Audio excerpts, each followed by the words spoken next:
Welcome to the Tree Book fan page. I'm Doug Still, host of This Old Tree podcast.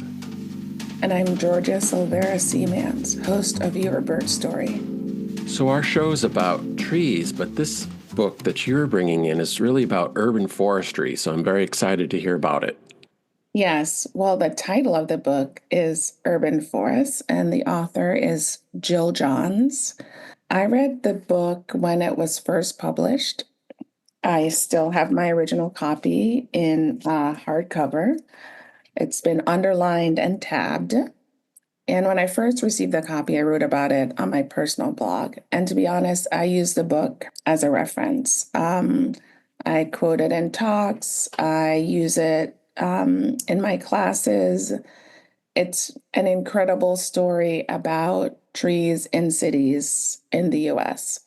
Yeah, so let me tell you when this book was published, 2016, almost 10 years ago. Johns is the founder of the Baltimore Tree Trust, so obviously brings a lot of experience and expertise of her own to this book. She's an incredible writer and has published several other books in addition to Urban Forests. There is a lot covered in here. Some of the stories might be familiar and some might be brand new. Each chapter tells the story of a species, a type of tree. For example, the category of memorial trees is covered. She talks about various tree advocates over time, whether those are grassroots folks or elected officials. And she covers the various tree disasters that have happened in our country. Of course, probably the most famous might be Dutch elm disease.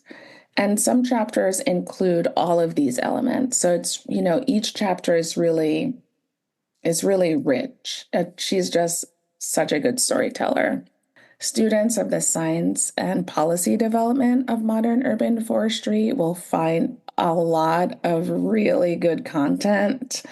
Chapters 12 and 14 specifically really talk about, I would say, the launch of urban and community forestry in this country. She talks about the development of the urban and community forestry program of the U.S. Forest Service.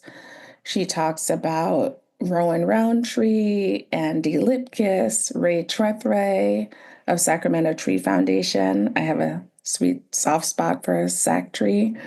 She really dives into the Chicago Urban Forest Climate Project, which is, I think, the first instance of scientifically quantifying the benefits of trees in cities.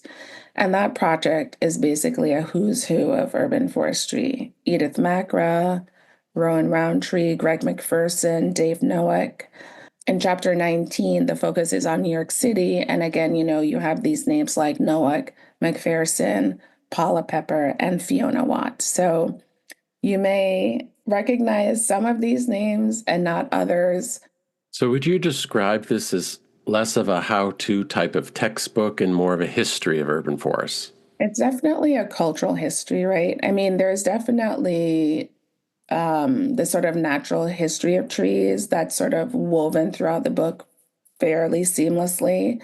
But I would say there are two stories that are being told simultaneously, and they're both given equal weight: the trees themselves and the people who make it possible for us to have trees in the cities that we live in.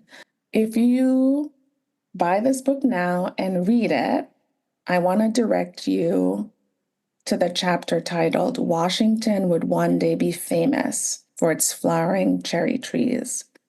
And that's really a story about one woman, Eliza Scidmore, who, after a trip to Japan in 1885, spent many years of her life determinedly pursuing the importation of cherry trees into D.C.